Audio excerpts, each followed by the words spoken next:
القاهرة درة الشرق الأوسط وأكبر مدنه وأجملها وعاصمة الوطن الحبيب، تمتزج فيها حضارة قرون وأجيال غابرة بنهضة مباركة حاضرة حققت لمصر قوة وعزة وكرامة، وأخذت ترقى بها إلى أعلى مراتب الحضارة والمدنية.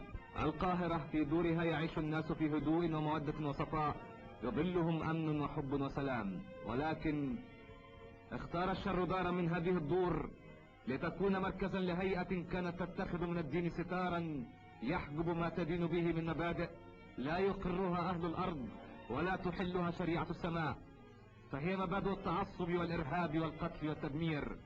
كان رواد هذه الدار يضللون الناس مدعين أنهم دعاة حق وإسلام، والحق أن الحق لم يعرفهم وأن الإسلام منهم براء.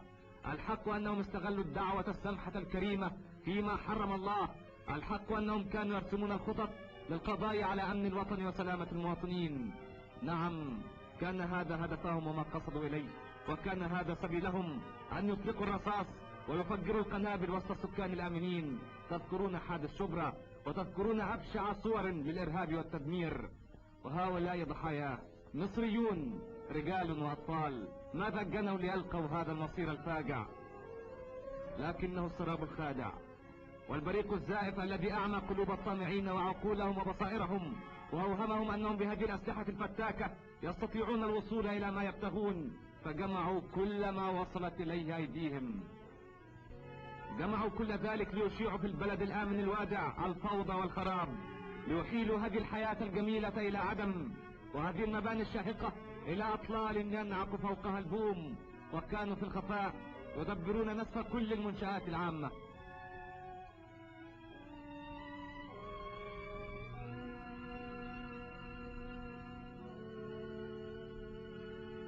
حتى المستشفيات لم تكن بعيدة عن أهداف التدمير والتخريب.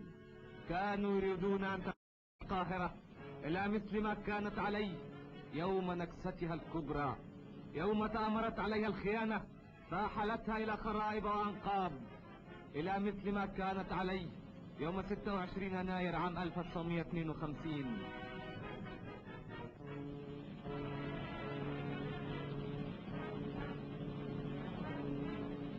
ولكن الله سلم وكتب لهذا الشعب النجاة والحياة، فقد كانت هناك عيون لا تنام تسهر من أجل تحقيق الأمن والطمأنينة لأبناء هذا الشعب وحماية أرواحهم وما ملكت أيديهم.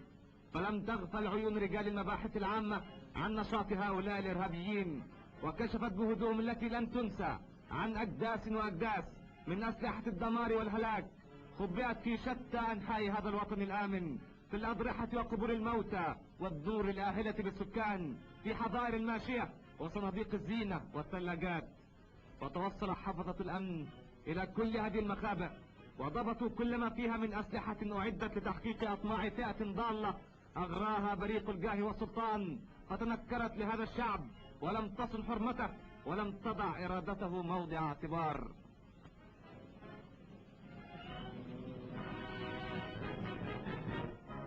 لكن إرادة الشعب من إرادة الله، فوقف المتهمون أمام محكمة الشعب ليصدر حكمه عليهم وعلى ما اقترفوا في حقه من آثام وما دبروه لكيانه من دمار وخراب، وليلقوا جزاء ما عدوا ودبروا وقتلوا.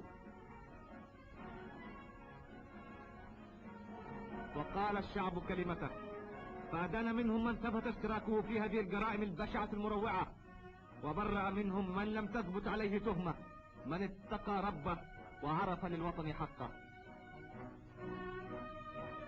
وحفظ الله مصر، مصر التي انتظرت طويلا مشرق النور والحرية، مصر التي لن تعود أبدا إلى الوراء، ولكنها ستسير وستسير دائما إلى الأمام.